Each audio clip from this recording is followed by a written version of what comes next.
ये एलॉय कैसे मिले, क्योंकि मैंने किया सेल्टोस का STX मॉडल लिया है। एक्सेसरी अगर बाहर से लगवाते हैं तो उसका सबसे बड़ा डिसएडवांटेज, उसके अंदर मुझे पूरा एलॉय 100% मुझे इसका पूरा क्लेम मिलेगा। तो अगर आप कोई भी गाड़ी नई खरीदने जाओगे तो कंपनी 3 साल की इंश्योरेंस आपको करके देती है, लेकिन उसके अंदर एक कैच है। क्या? Hello guys, welcome back to my channel. और लास्ट वीडियो में जो आपने मुझसे सवाल पूछे थे, मैं उन्हीं सवालों का जवाब देने आया हूँ। और यार मैं बहुत ज़्यादा थैंकफुल हूँ कि आपने मेरी वीडियो पे इतने कमेंट्स करे, लाइक्स करे और आपने वीडियो को शेयर किया। और जैसा कि मैंने वादा किया था कि जो आप कमेंट करोगे मैं उसकी एक सेपरेट वीडियो बनाऊँगा। तो मेरी यूजुअल जितनी भी वीडियोस में मैंने सेल्टोस के बारे में डाली है, उसमें आप लोगों का एक सवाल ज़रूर है कि मेरे पास ये एलॉय कैसे मिले, क्योंकि मैंने किया सेल्टोस का STX मॉडल लिया है, क्योंकि STX मॉडल में तो डायमंड कट एलॉय आते ही नहीं है। तो चलो मैं आपको बता दूं कि मेरे पास डायमंड कट एलॉय कैसे आए। तो सबसे पहला सवाल कि या मैंने आफ्टर मार्केट एलॉय है, जी नहीं, ये आफ्टर मार्केट एलॉय नहीं है। कहने को आप कह सकते हैं कि आफ्टर मार्केट है, बट आफ्टर मार्केट नहीं भी है। इसीलिए क्योंकि आफ्टर मार्केट तब होते हैं कि अगर मैं बाहर से जाके एलॉय लगवाता, लेकिन मैंने ऐसा नहीं किया था। जो एलॉय मेरे पास ऑलरेडी STX मॉडल में जो आते हैं मैट वाले कलर में, वो एलॉय मैंने एक्सचेंज करवा के मैंने ये वाले डायमंड कट एलॉय लगवाए हैं। हाँ, ये बात सच है कि अगर हम शोरूम में ही एक्सचेंज करवाते हैं तो हमें जो डायमंड कट है उसका रेट बहुत ज़्यादा मिलता है, और जो हमारे वापसी पे जाते हैं उनका रेट बहुत कम मिलता है। आप मान के चलो 15 से 20 हज़ार रुपये का लॉस होता ज़रूर है अगर हम शोरूम से एक्सचेंज कराते हैं तो, लेकिन उसका एक बहुत बड़ा फ़ायदा है। मैं आपको बताता हूँ कि आपका ऐसा क्या फ़ायदा है। तो गाइस, क्या आपको ये पता है कि अगर हम गाड़ी के अंदर कोई भी पार्ट लगवाते हैं, एक्सेसरी अगर बाहर से लगवाते हैं, तो उसका सबसे बड़ा डिसएडवांटेज हमें क्या मिलेगा और उसका क्या लॉस है। तो मैं आपको बताता हूँ क्या होता है। जैसे कि हम एक एग्जांपल लेते हैं एलॉय का।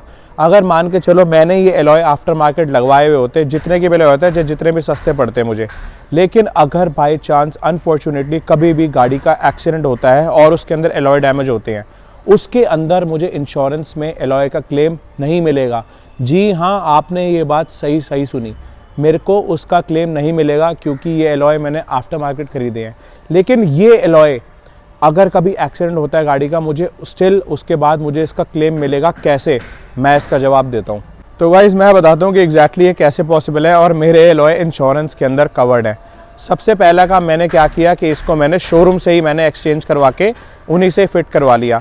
सेकंड, जो मैंने इंश्योरेंस उनके थ्रू ली थी, उसी पे मैंने टायर प्रोटेक्ट ऐड करवा लिया। उसमें क्या होता है कि अगर एलॉय कभी डैमेज होते हैं या कभी भी टायर में कुछ होता है तो मुझे इसका क्लेम मिलेगा। टायर प्रोटेक्ट में एक्चुअली होता क्या है कि कभी भी अगर आपका एक्सीडेंट के दौरान टायर फट जाए या एलॉय टूट जाए तो आपको उसके अंदर ये ऐड मिलता है। लेकिन यही अगर मैंने एलॉय बाहर से लिए होते तो वो टायर प्रोटेक्ट मुझे वो ऐड नहीं करके देते। अब जैसे कि ये है कि एलॉय जैसे कि मैंने ऐड करवा ली है, इसके अंदर क्या होगा कि कभी भी एलॉय टूटे या कुछ भी हो, कंपनी की तरफ से मुझे पूरा एलॉय, अगर आपकी फर्स्ट जीरो डिप्रिसिएशन पॉलिसी है तो उसके अंदर नॉर्मल सा आपका एक फाइल चार्ज लगता है, जो हर गाड़ी के अलग अलग रेट है। जैसे कि मेरे i20 का 1000 था, तो सेल्टोस का मुझे एग्जैक्टली आइडिया नहीं है, हाँ, बट 1500 से 2000 के बीच में एक फाइल चार्ज होगा जो आपको करना पड़ता है। तो उसके अंदर मुझे पूरा एलॉय 100% मुझे इसका पूरा क्लेम मिलेगा। मुझे 1 रुपये भी और देने की ज़रूरत नहीं है। तो सबसे बड़ा बेनिफिट ये है। तो गाइस, अब सबसे बड़ा सवाल ये आता है कि मेरे पुराने एलॉय कंपनी वालों ने कितने के लिए और जो ये एलॉय हैं मुझे कितने के पड़े।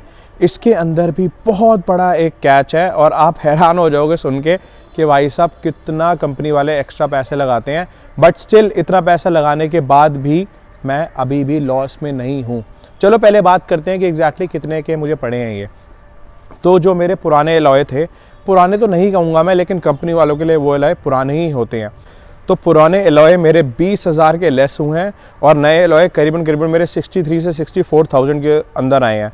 और जब उन्होंने मुझे अपनी बुकलेट शो करी तो मैंने देखा था कि वहाँ पर लिखा था 56 से 58,000 के अराउंड ये एलॉय थे, लेकिन फिर भी उन्होंने 63-64 के लगाए हैं। क्यों? तो रीज़न ये है कि ऊपर से उन्होंने कैप के चार्जेस लिए हैं और ये एक एलिमेंट लगाते हैं जब भी एलॉय निकालते हैं, जिससे कि इनके सेंसर ढंग से काम करें।